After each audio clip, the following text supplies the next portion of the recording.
আনসারী আইডিতে জানতে চেয়েছেন সামনের কাতারে পাকা থাকা সত্ত্বেও পিছনের কাতারে দাঁড়ালে নামাজ হবে কিনা। অত্যন্ত গুরুত্বপূর্ণ বিষয়। এই বিষয়ে রাসূল করিম সাল্লাল্লাহু আলাইহি ওয়াসাল্লাম হাদিস রয়েছে, যেটি বুখারী শরীফের মধ্যে রয়েছে।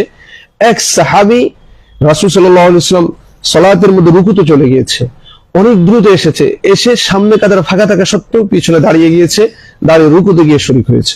এরপর নামাজ শেষ হওয়ার পর রাসূল করিম সাল্লাল্লাহু আলাইহি ওয়াসাল্লাম বলেছেন, দ্বিতীয়বার এমনটা যাতে করে কোনোভাবেই না হয়।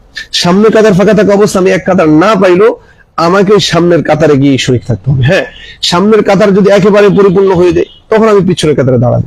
আর যদি সামনের কাতার পরিপূর্ণ না হয়, এখনো আপনার দাঁড়ানোর সুযোগ আছে, তাহলে পিছনের কাতারে যদি দাঁড়াই, আমরা বুখারী শরীফের হাদিস খুলাসাতুল ফতোয়া এবং ফতোয়া শামির মধ্যে যে হাদিসকে সামনে রেখে এসেছে, এটি মাকরুহ হবে। অর্থাৎ ইমামের পিছনের কাতার পরিপূর্ণ না করে আপনি যদি এর পিছনের কাতার একাকী সালাত পাওয়ার জন্য পড়েন, এই নামাজটা মাকরুহ হবে।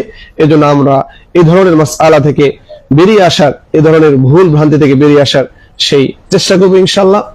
এরপরে এস এন্ড নুমান আইডি থেকে জানতে চেয়েছেন নামাজের মধ্যে হাসি আসলে জবাব দেওয়া যাবে কিনা। অর্থাৎ আমরা হাসি দিলে যে আলহামদুলিল্লাহ বলে থাকি, এটা